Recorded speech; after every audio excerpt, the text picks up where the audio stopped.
Hi friends.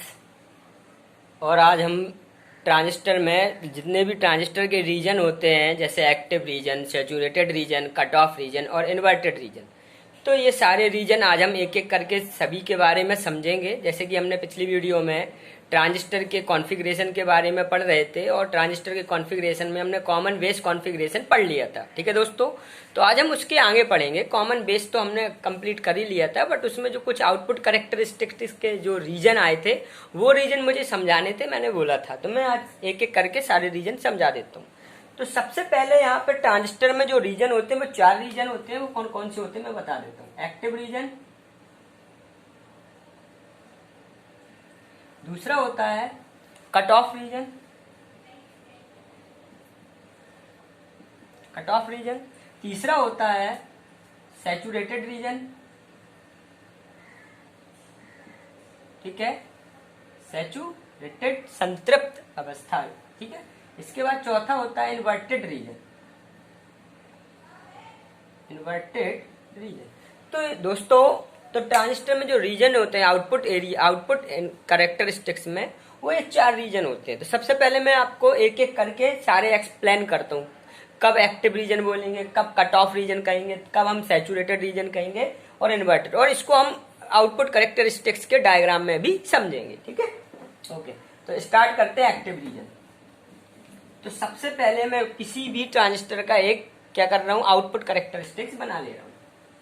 ठीक है, ये आउटपुट वोल्टेज मान ली मैंने, ये आउटपुट करंट मान ली, कोई सा भी ले लिया मैंने, क्योंकि सबके आउटपुट कैरेक्टरिस्टिक्स लगभग सेम ही होते हैं। तो मैंने यहाँ पर आउटपुट वोल्टेज ले लिया, आउटपुट करंट ले ली। ठीक है, अब मैं एक्टिव रीजन को समझ जाता हूँ। एक्टिव रीजन होता क्या है, देखो मैंने उस दिन भी बताया था कि पीएनपी ट्रांजिस्टर या एनपीएन ट्रांजिस्टर में इमीटर बेस जंक्शन को फॉरवर्ड में रखते हैं और बेस कलेक्टर जंक्शन को रिवर्स में रखते हैं। तो वो होता है एक्टिव रीजन। देखो कैसे, ये पीएनपी बना दिया मैंने, पी एन पी, ठीक है, या एनपीएन पीएनपी, जो आपको लेना। तो ये आपका ये जो जंक्शन है, ये आपका इमीटर हो गया। क्या है ये, इमीटर टर्मिनल है। ये क्या है, ये बेस है। ये क्या है, कलेक्टर है। तो ये जंक्शन है जो हमारा, ये इमीटर बेस जंक्शन है। तो इमीटर बेस जंक्शन और ये जो जंक्शन है वो है बेस कलेक्टर। तो जब इमीटर बेस जंक्शन को फॉरवर्ड वाइस में, इसको फॉरवर्ड में रखो, इसमें कलेक्ट, इसको रिवर्स में रखो। तो देखो ये पी से पॉजिटिव को पॉजिटिव से, ये एन से निकला तो एन नेगेटिव को नेगेटिव से, ठीक है, ये फॉरवर्ड हो गया। बैटरी बी भी बोल लो या बी, ठीक है। इसके बाद ये जो बेस कलेक्टर जंक्शन है इसको रिवर्स में रखना है। तो रिवर्स के लिए क्या करते हैं, पॉजिटिव को नेगेटिव से, नेगेटिव को पॉजिटिव से, ये बेस कलेक्टर हो बैटरी में। ठीक है, ये देखो जब ट्रांजिस्टर के इमीटर बेस जंक्शन को फॉरवर्ड बायसिंग में और बेस कलेक्टर जंक्शन को रिवर्स बायसिंग में रखते हैं, तब इसे एक्टिव रीजन कहते हैं। देखो मैं एक्टिव रीजन का मतलब समझा रहा हूं। ये यहां से एक डीसी लोड लाइन आती है, ये लाइन को क्या बोलते हैं हम, डीसी लोड लाइन, इसे बोलते हैं हम डीसी लोड लाइन। ठीक है, ठीक। यहां पर जो बीचों बीच जो होता है इसे बोलते हैं एक्टिव रीजन। क्या बोलते हैं इसे, एक्टिव रीजन, एक्टिव रीजन। इसमें एक क्यू पॉइंट होता है। क्या होता है, क्यू पॉइंट। क्यू पॉइंट को, क्यू पॉइंट जो होता है ना, वो आउटपुट वोल्टेज और आउटपुट करंट होता है। इसका जो आउटपुट वोल्टेज और आउटपुट करंट हुआ, यहां से एक्स, यहां से वाई, तो ये एक्स और वाई की स्थिति को दर्शाता है, वोल्टेज और करंट की स्थिति को।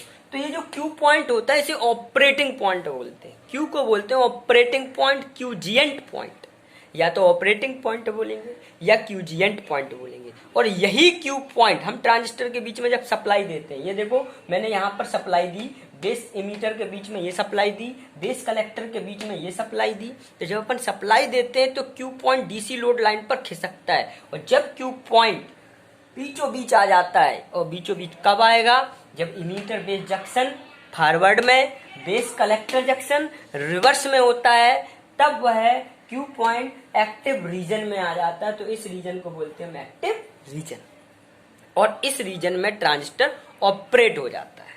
इतना समझ में आ गया होगा कि जब इमीटर बेस जंक्शन को किसमें, फॉरवर्ड में, और बेस कलेक्टर जंक्शन को रिवर्स में जोड़ते हैं, तो इसे क्या कहते हैं, एक्टिव रीजन कहते हैं। ये एक्टिव रीजन को मैंने दिखा दिया। ये पूरा क्षेत्र कौन सा है, एक्टिव रीजन है। क्यों, क्यू पॉइंट इस पर खिसकता है। अगर ये क्यू पॉइंट खिसक के इधर आ जाएगा तो हमारा ट्रांजिस्टर ऑपरेट हो जाएगा। ठीक है, ये हो गया एक्टिव रीजन। अब चलते हैं दूसरा, cut off region. Cut off region ये दूसरा है हमारा। अब कट ऑफ रीजन क्या होता है, कट ऑफ तब होता है जब दोनों जंक्शन रिवर्स बायस में हो।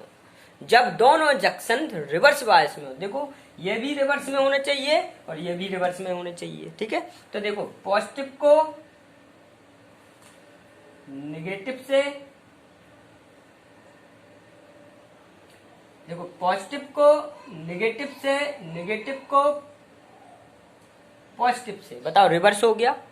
पॉजिटिव को नेगेटिव से, नेगेटिव को पॉजिटिव से, रिवर्स हो गया। नेगेटिव को पॉजिटिव से, पॉजिटिव को नेगेटिव से, ये भी रिवर्स हो गया। तो जब पीएनपी ट्रांजिस्टर के दोनों जंक्शन रिवर्स में होते हैं तो उस क्षेत्र को, उस एरिया को कट ऑफ रीजन कहते हैं। अब आउटपुट में कहाँ होता है कट ऑफ, तो आउटपुट में कट ऑफ रीजन ये कहलाता है। ये हमारा कौन सा रीजन है, कट ऑफ रीजन है। ये हमारा कौन सा रीजन है, ये हमारा कट ऑफ रीजन है। ठीक है, बीच में जो था वो कौन सा रीजन था, वो एक्टिव रीजन था। ये कौन सा रीजन है, कट ऑफ रीजन है।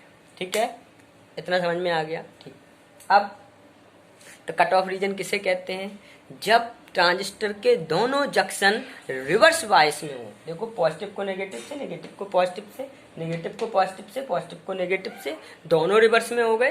तो दोनों जंक्शन जब रिवर्स बायस में हो तो इसे कट ऑफ रीजन कहते हैं। ठीक है, ये यहाँ पर कट ऑफ रीजन को। अगला चलते हैं, थर्ड चलते हैं, सैचुरेटेड रीजन। सैचुरेटेड रीजन का मतलब होता है संतृप्त अवस्था, संतृप्त अवस्था क्षेत्र।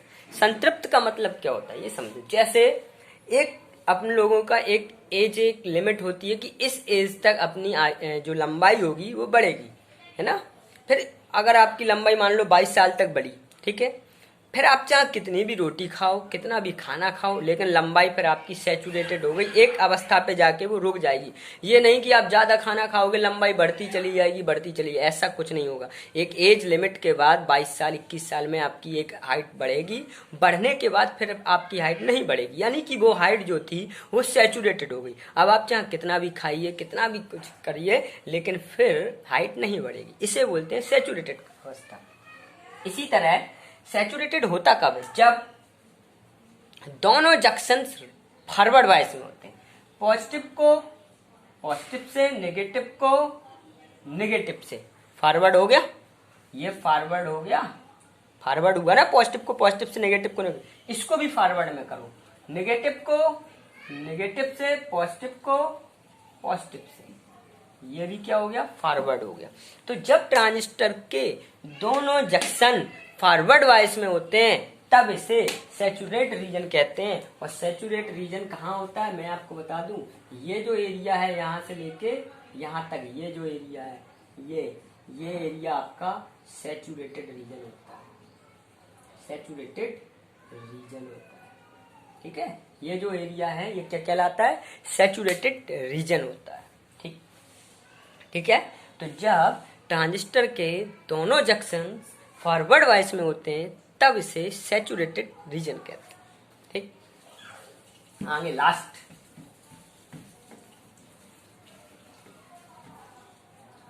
अब है फोर्थ नंबर क्या है, फोर्थ है इन्वर्टेड रीजन। इन्वर्टेड रीजन क्या होता है, देखो जो अपन ने एक्टिव वाला किया था ना, पहला फॉरवर्ड दूसरा reverse, emitter base junction forward, base collector junction reverse, इसका उल्टा कर दो, पहला रिवर्स दूसरा फॉरवर्ड, इसको रिवर्स करो, पॉजिटिव को नेगेटिव से, नेगेटिव को पॉजिटिव से, क्या हो गया ये रिवर्स हो गया। और इसको फॉरवर्ड करो, नेगेटिव को नेगेटिव से, पॉजिटिव को पॉजिटिव से, क्या फॉरवर्ड है। तो जब ट्रांजिस्टर के इमीटर बेस जंक्शन को रिवर्स बायस में और बेस कलेक्टर जंक्शन को फॉरवर्ड वाइस में रखा जाता है तब ट्रांजिस्टर इन्वर्टेड की तरह काम करता है, इन्वर्टेड रीजन की तरह काम करता है। और इन्वर्टेड का मतलब क्या होता है कि अगर आप इसको इनपुट हाई दोगे तो आउटपुट लो मिलेगा, अगर हाई इनपुट दोगे तो लो मिलेगा आउटपुट, अगर लो दोगे तो आउटपुट हाई मिलेगा। इन्वर्टेड यार, इन्वर्टेड का मतलब क्या होता है, अपोजिट आना आंसर है ना, जैसे 0 का 1, 1 का 0, इन्वर्टेड होना। तो ये हमारे ट्रांजिस्टर के रीजन थे। वीडियो अच्छी लगी हो, सब कुछ समझ में आ गया हो तो प्लीज़ लाइक करें, शेयर करें, सब्सक्राइब करें और इन सभी चीज़ों को नोट्स जरूर करते जाएं, ठीक है। और अगली वीडियो में हम कॉमन इमीटर और कॉमन कलेक्टर के कॉन्फ़िगरेशन के बारे में चलेंगे, ठीक है दोस्तों। आज के लिए इतना ही काफ़ी है, बाय।